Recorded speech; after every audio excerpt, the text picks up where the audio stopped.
So for this video, we are going to learn about how to convert an image to black and white in Adobe Photoshop. So we're gonna choose an image with color, and then choose image size. Then we can choose the size that we want.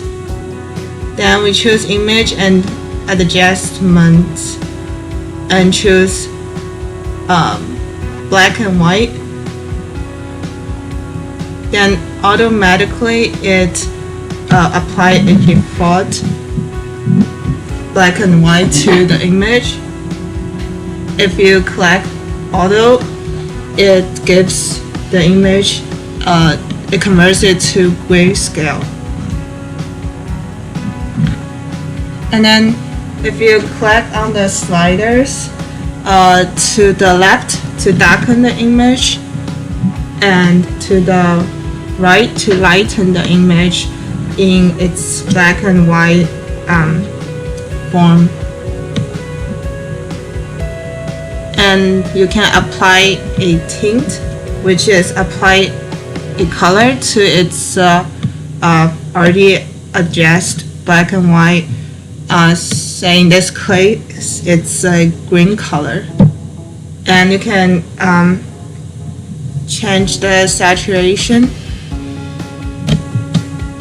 which is at 100% it's very green, and then at 0 it's like can really see the color, which is like it's still black and white. And then we can try this method on another image, and I call this Mona Lisa Goes Anime. It's not I call this, it's this image's name, I think.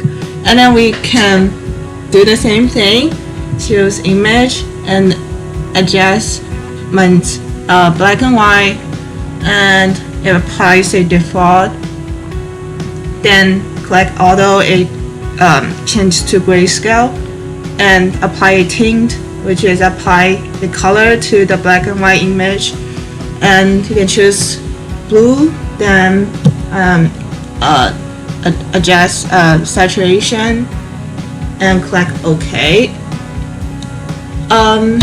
So this is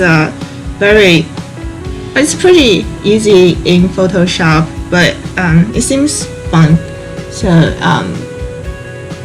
then you can save it as a new image.